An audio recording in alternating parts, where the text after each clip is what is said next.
Alright, what's going on YouTube? We're back here with a very quick video to kind of address a trend that is going on and something that I am personally doing on a certain level.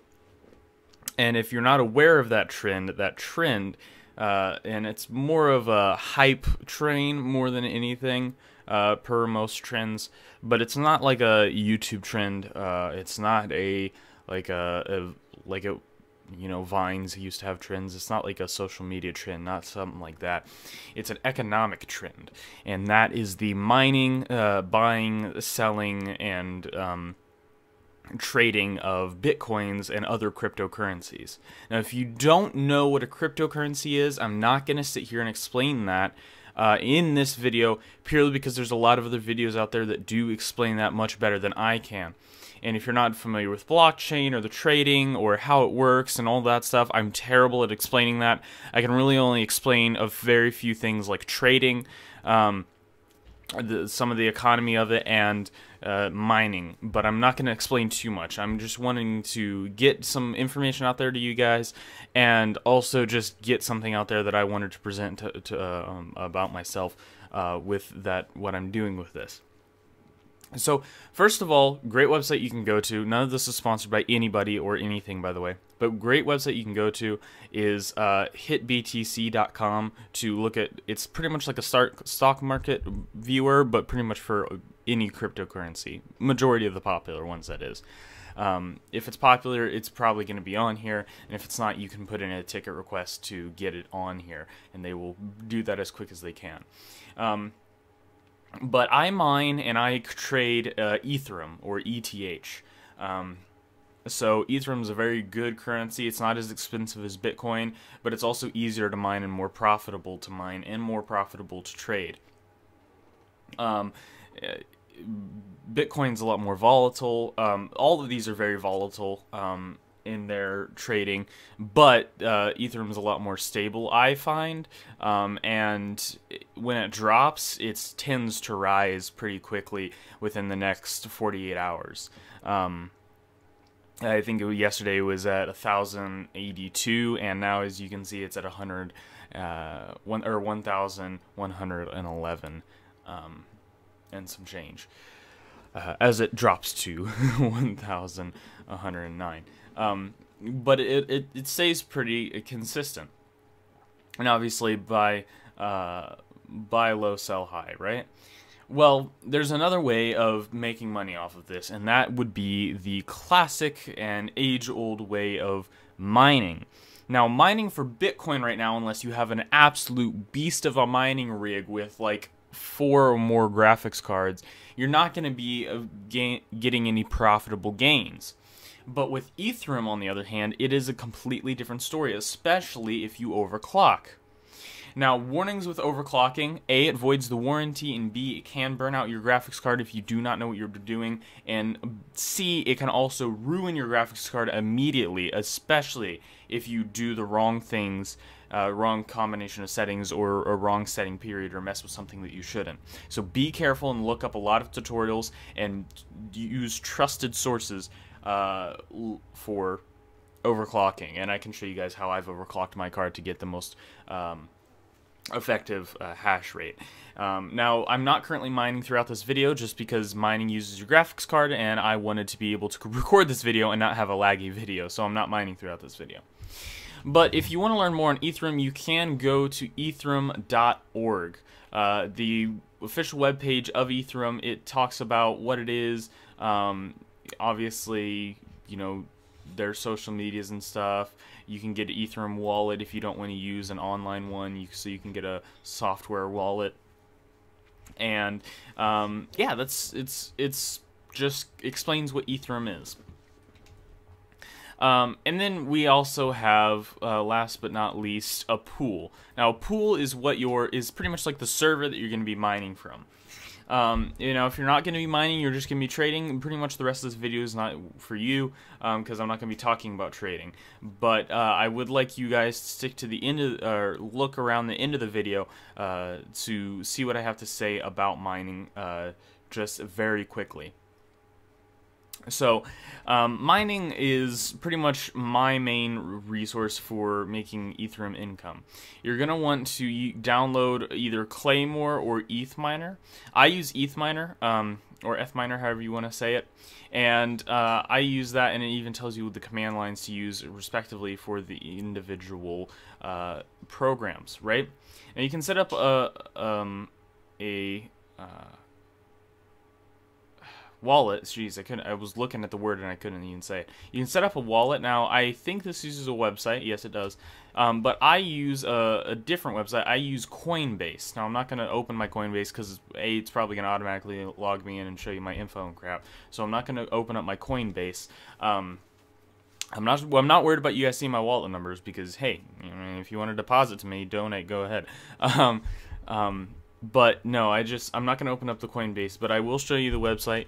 I suppose Coinbase.com right there, and that's the logo, the blue C. Or you can just Google Coinbase. All of these links in the description, by the way. So, what you can do is you can set up your miner, and I'm going to show you how I have my miner set up. But you can set up your miner, and with that, you can start mining your Ethereum.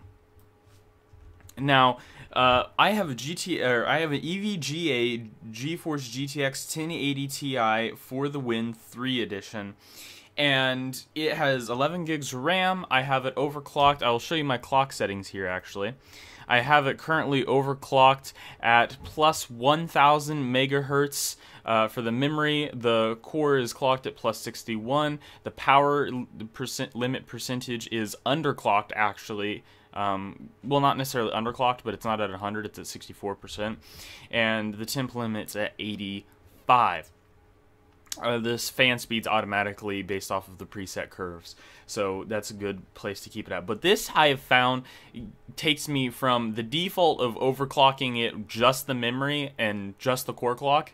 For some reason, changing the power limit actually gives me around 36 to 40 mega hashes a second, which is decently good, pretty decent for Ethereum. It's really good for Ethereum.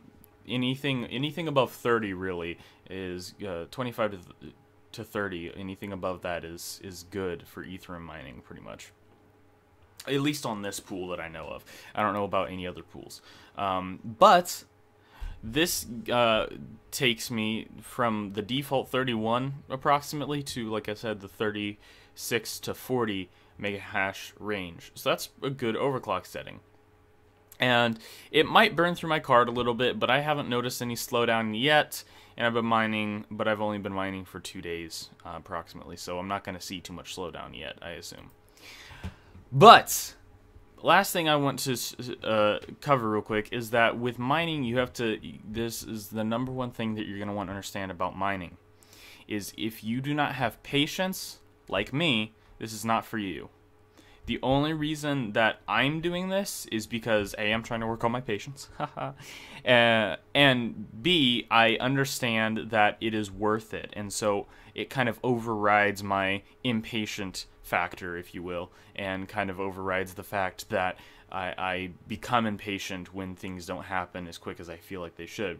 So usually this is going to take, you know, a good chunk of time to actually sit here and mine your information and get your information or get your hashes mined out and stuff, right? I'm actually losing round shares right now, but I'm not too mad about that because I'll make those up pretty quickly again. So you can see these are lower values because I'm not currently mining right now, and I stopped mining approximately 11 minutes ago. Fair enough. But what about mining for yourself? Well, it's pretty easy to do. So I'll show you my mining setup.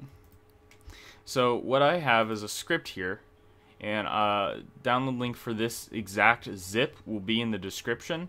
So if you guys want to help donate to me through mining, mining on your computer, you don't have to overclock, so you won't burn through your card.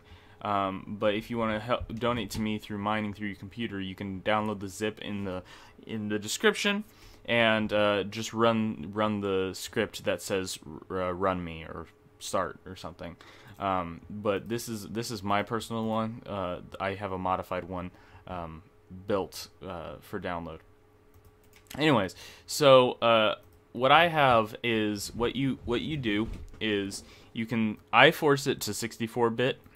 I have a 256 heap size, which I think makes it go a little faster. I can't quite remember why I set it to that.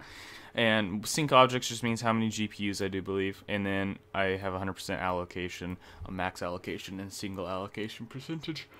Excuse me. I'm using CUDA cores instead of OpenCL, so that was what that -U means. -F is the server, so this is my server that I'm running on, noob pool, as you can see. And this is my wallet address, and this is my worker name. So for each of you, you're going to want to make a unique worker name. So if you guys decide to download, so don't change the wallet address unless you want to mine for yourself. If you want to mine for yourself, put your wallet address, and if you don't have a wallet, go ahead and make one. Of course, if you're interested in doing this. But if you're wanting to mine for me, leave the wallet address the same, and just simply change the rig name. That's all you've got to do. Then you can just hit Control-S, close it, and run the script. And what that does is that starts mining. So with the mining, you have a percentage within the round, and the round is kind of like, I'm terrible at explaining this, because I get how it works, but I'm not bad at explaining this. Unlike, I can explain most other things pretty well, but cryptocurrency is just not my forte of explanation and education. So a round is kind of like, I guess since it uses the word round, I'll use it in video game terms. In a video game, you have different rounds, round 1, round 2, round 3. And a certain round has a certain amount of time, or a certain thing that you have to do to finish that round. And I believe it varies depending on the server/pool that you use. Because some servers use time-limited rounds, and the other servers use rounds based off of the block that is being mined. But I think majority of them use them based off the block that is mined. So once the block is mined and found, then the round is over, round starts again. So you have a percentage share. This is not, you're gonna say, oh gosh, that's really low. I mean, okay, yes, it's a low number, but it's not a low percentage comparatively. Why? Because if you look at how many miners are actually going on, there's 297 people, so almost 300 people. That's 3 people away from 300 miners. And that's miners, that's not even workers within a miner. So this person right here, this is one miner, and they have a hash rate of around 700, really close to 700 mega hashes. If I open them up, you'll see they don't have one worker. They actually have multiple workers running at high mega hashes that add up to an overall mega hash that give them a close to 3% hash rate. I was actually on here earlier, and someone had around 700 mega hashes and had somewhere over 3% hash rate. So if some of our top people have 3% hash rate, then it only makes sense that not everyone's going to have a solid whole number percentage of a hash rate. And being that that is the case, my percentage isn't that terrible, because it actually brings in a good amount of profit. You're going to see pinning balance here as well. You're going to say, wow, that's a low number too. Well, keep in mind, one of these is around $1,113 right now. So this is closely related to, or this is approximately 13 bucks, maybe $14, depending on the current economy of Ethereum. At a point where this was actually worth $12 at one point in time. But it, just sell when it's high. So, yeah. And then if you guys saw earlier, not payments, but well, you can see there too. People get paid out pretty well, and some of these miners, like this guy, has a good chunk of money. I mean, that's a lot of money that he's gotten paid out from his mining endeavors. So that's just an example of the profitability that you can gain from this, but it takes money to make money, you know. So I'm only running one worker, but of course you can be running more if you want. Is that white because it's dead, I assume? Yeah. Anyways, aka not running. So anyways, that's it. But if you guys, like I said, want to donate to me and help me, I might even share give you guys some of the shares with like giveaways and stuff. But you'll have to prove that you are one of the miners that has helped me. And yeah, you can do that by I'll figure out a way to verify that you guys are a miner that has helped me. And I'll probably just do that through your application and through the actual ETH miner application on your computer. I'm not gonna like get on your computer or anything, but obviously I'll be able to see how many shares you have. You guys can send me a screenshot or something. And yeah, thank you so much for watching this video. I hope you guys do decide to help me out and donate to me, and I can do some of those giveaways and stuff, and give my share to you guys. And obviously this will allow me to, if I do decidedly make enough off of this, I can not have a full-time job, and I can make YouTube my full-time job again, which would be really cool. I just don't know if that's gonna happen, but obviously it will happen if I make enough money off of this. But yeah, thank you guys so much for watching, and hopefully I'll see you in the next one. Peace.